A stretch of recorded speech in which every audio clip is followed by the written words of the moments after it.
বলা যাবে না। আর শুধু তাই নয়, আমার নবীর বয়স যখন 4 ঘন্টা, কয় ঘন্টা মনোযোগ শেষ করে দিচ্ছি, কয় ঘন্টা কথা বলে, কয় ঘন্টা? আমার নবীর বয়স যখন 4 ঘন্টা, আবু তালেব বলেন, চাচা আবু তালেব বলেন, ও পৃথিবীর মানুষ, আমি দেখতেছি আমার ভাইয়ের স্ত্রী আমিনা চোখের পানি ছেড়ে ছেড়ে কাঁদে। আমি জিজ্ঞাসা করলাম, ও আমিনা, তুমি কেন কাঁদতেছো, কেন কাঁদতেছো?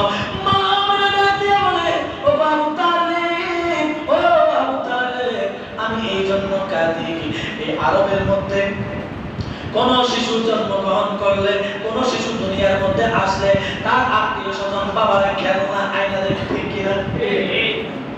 আপনার নাতি হলে খেলনা আয়না দেয় না? খেলার লেগে দেয়নি?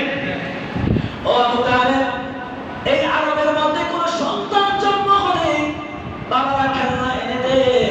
আজকে আমার ছেলে, আমার শিশুর আব্বা জান নাই, আব্দুল্লাহ যদি বেঁচে থাকতো, আরবের বাজার থেকে নতুন নতুন খেলনা আইনা দিত। ওই খেলনা দিয়ে আমার ছোট্ট শিশু মুহাম্মদ খেলা করতেন। আল্লাহু আকবার।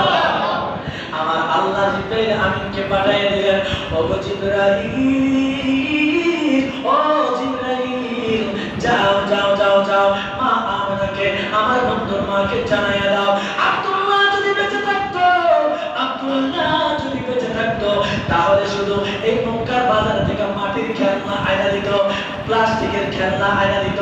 তুমি জিবরাইল ঘোষণা দিয়ে দাও, আমার বন্ধুর জন্য আমি আকাশ আসমানের চাঁদ এবং তারকাকে পাঠিয়ে দিয়েছি খেলা করার জন্য।